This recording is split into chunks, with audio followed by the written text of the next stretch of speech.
That's funny. And so, how did you start making music, or like when did you start getting into like the whole music thing? Because you mentioned that you played games as a kid, and you're like, I want to make games, but was there a moment for you in regards to like music that was similar? What's funny is I really got into music around like Guitar Hero time. Yeah. Like, so my buddy's parents, Ken and Tara. Yeah. They and my buddy Kevin. What's it called? They were big like metalheads. Yeah. And then I'd gotten into Guitar Hero, so they were like, "Oh, you like Guitar Hero? You should like go to shows with us and stuff if you like this music." And I was like, "I bet." Yeah. And then I just really got into like music.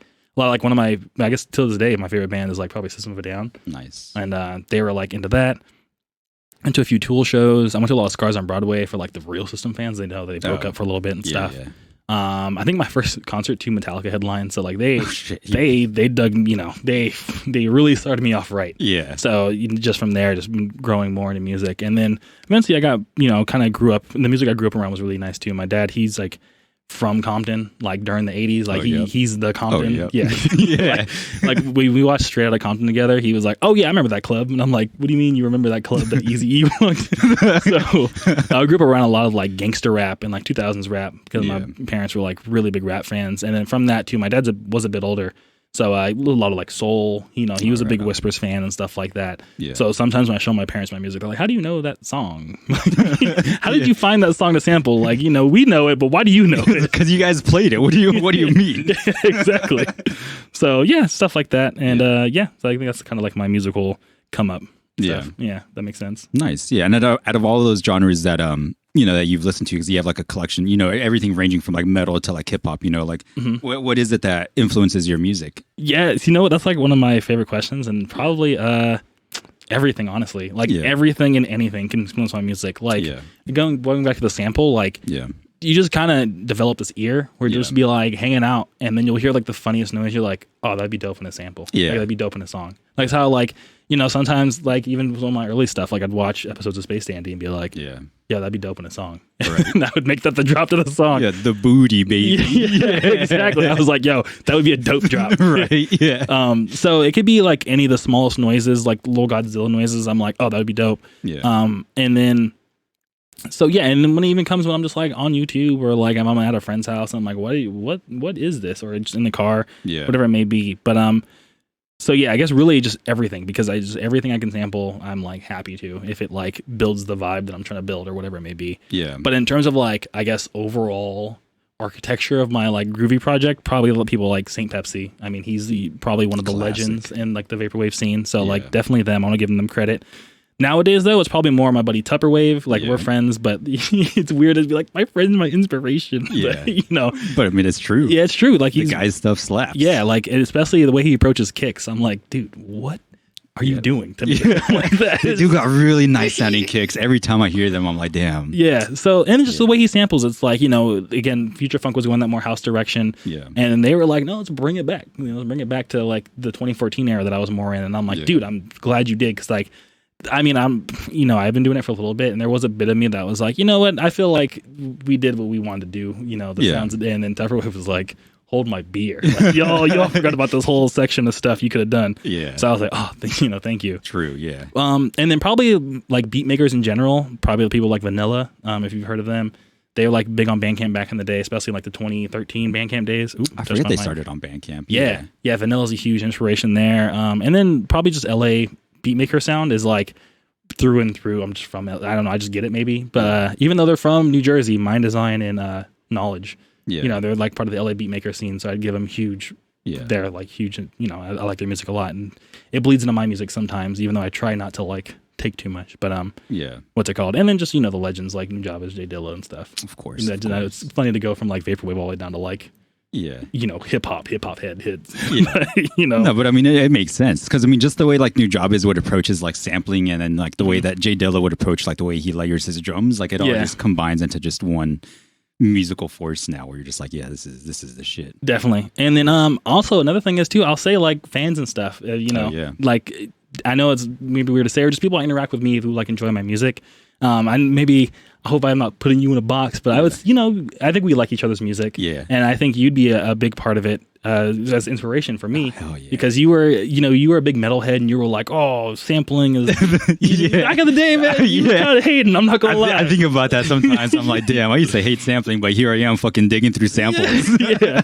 Yeah. But like, there's a lot of like that, like kind of that live performance aspect of like, all you do electronic music, just go up there and press play and X, Y, and Z. And I was like, you know what? From that, I kind of wanted to, I'm not the kind of person to be like, oh, you hurt my feelings, I must prove. But, there was a bit of like, all right, I can see where you're coming from with that, but like, let me challenge your assumption. Yeah. And so all my songs now, I like, even though I sampled them, they're all played live. Like, I'm not just, even when I play the song live, I like build it live thinking first. So like, for example, you'll hear like little delay effects and the flanger come in and out and stuff like that.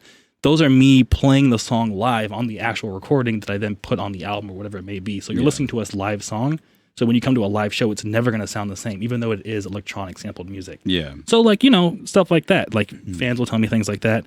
Another big one is like the name change. So I used to be the name Groovy Godzilla. Yep. But as I started working more with other labels and stuff, I didn't want someone to get in trouble for my funny joke name of Groovy Godzilla. Yeah. That which you also inspired. Yeah. So I just didn't want someone to like print a vinyl that says Godzilla on it, and then someone like, no, you can't do that. Yeah. So I wanted to change the name to something different. Right. And I want to give a huge shout out to another friend / fan of mine. We started off as a fan, but now it's like we talk on Twitter here and there. My name's Minty Fresh Kyle on Twitter, and I was like, hey man, like I want to change my name. Do you have any suggestions? As someone I've like talked to in the past, and they were like, yeah, like X, Y, and Z. And I was like, what do you think of the name Groovy Kaiju? And after we passed him, that was probably like the 10th name he came up with, it. And he was like, dude, that's the one. You got to go with that one. And like that was like now it's like a huge part of everything I do is that new name. Yeah. And it's like someone that liked my music just was a part of it, and so I'd say I'm inspired a lot by people who like the music, because hopefully I don't mention this multiple times, but everyone makes music for themselves, right? But from that, it's like I don't like making music for other people, but the ironic thing is that I had that mindset, and when I started putting out music that I made for myself, I found other people who liked the music as well, and if you're similar, you just kind of just learn from each other and stuff, and not like I was like, oh, we're like the same. Like obviously we're not the same person, but there are things about these people that you can find through music and community and stuff that like.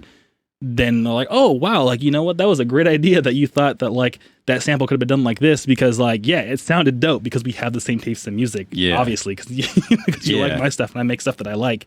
I don't know, it's just I hope it doesn't sound weird, I'm coming off weird, but like I don't know. So fans are like a huge source of inspiration, whether like just from whatever it may be. No, it definitely makes sense, because then they also give more of that like support, where it makes you want to keep trying things, or exactly. If like you were uncertain about like a certain sample, but then someone comes up to you and they're like, yo, I really like the way you sampled this guy or whatever, you're like, all right, cool, like maybe I can keep trying that out and see, obviously people are vibing with it, so let me keep doing it, because you definitely want to make things for yourself, but there does come a point where it's like other people are going to listen to this music too, so it's like it's not even like, I guess in some degree it is that, but on the other hand, like I guess I'm trying to explain the idea that like on some hand it is that, but it's also just like if other people like my music, they'll be like, oh, I noticed they like this. I'll go explore it a little bit more, and I'm like, oh, yeah, they were right. Like that is cool. You know what I mean? It's less. It's not like I want to make it for them. Like if someone suggested something to me and I was like, oh, it sounds whack, but it's what they want, so I'm gonna do it. I wouldn't do it. But like from that process though, 9 times out of 10, I'm like, oh, that was a good idea. Rad, cool. Like now and then, like then I get to find more music that I like as well, just because it's trippy. Another thing, like I guess a good example of this. Is so there's someone else in the vaporwave scene. I don't think they make music. They might, but their name's Quiz. They're cool, super cool guy. We'd like talked the other day on like another podcast thing, but they were like, oh dude, they just messaged me like, yeah, you had the whole Godzilla thing. Have you heard the song of like the Japanese thing? And it was just like some random like Japanese folk song about like the Godzilla monster thing. It was like one of the dopest samples I'd ever heard. I was like, yo, like dude, you get it, like we have that same like energy with this whole thing. So I haven't sampled it yet, because Quiz was also like, I might sample it myself. So we're still trying to, but like, what's it called? I might like throw it on like a little SoundCloud little clip here and there. So I don't know, maybe in the future, but just keep an eye for it, y'all. Yeah, keep an eye for it. Who knows? But so just know there's some, it's heat. Dang. It's heat. Just in time for that winter season, Ooh, perfect. It is October, so it's coming up. It's getting chilly out there. Yeah. It's hot in California, but it gets chilly out there sometimes. For all of you non-California fans, Yeah. Yeah. All right, cool. And so out of all these conversations, we've been talking about, your influences, where you got your start in music and everything, but why Groovy Kaiju though? Like what? Why? Just why Groovy Kaiju? why am I me? Why? Yeah. Why are you? Why do you do the shit that you do? Why do you make cool music? You're too nice. Yeah. Who gave you that right? Yeah. Honestly, I'd probably just say like strong musical influences. Again, like, future funk. I don't want to. It's super dope. When I first found it, I was like, when we were just in the house listening to artsy music and stuff, I was like, this is the dopest thing. And then I just wanted to add my little like hip hop flair to it, and it just worked out really well. And it was like pretty much like I found a little pocket. I wish future funk sounded like yeah. There's a little thing. Yeah, I did it. Now I can listen to it, so I'm super excited about that. And again, I started making it for me, but again, I want to say people who like my music, it's partly for them too, because again, and not even as like I'm doing this for you, but just because we obviously like the same type of music, so it's like, if you're something that you think is cool, I'm probably gonna like it too. So like, let me know, because then I can find more music that I could either produce or like just listen to in my free time, like the Godzilla thing. Yeah.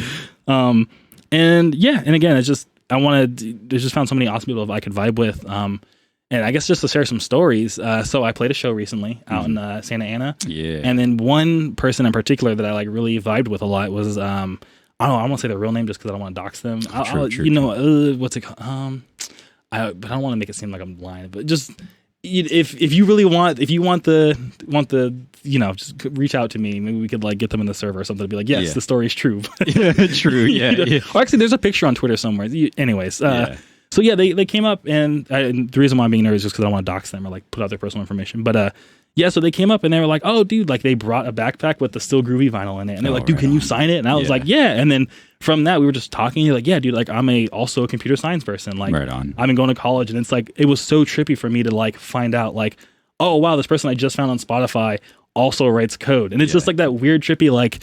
Because I write code and like my music is a reflection of just kind of like what I do. Yeah. You just attract other people who do the same thing. So it's like, oh, I never would have thought my favorite like vaporwave, musician, if I'm their favorite, I don't want to put that on me, but which is also the exact. But it's like if you think about it, it's like, oh yeah, it makes sense. Like you're gonna like music that like just has a reflection of something that you like in it. You know what I mean?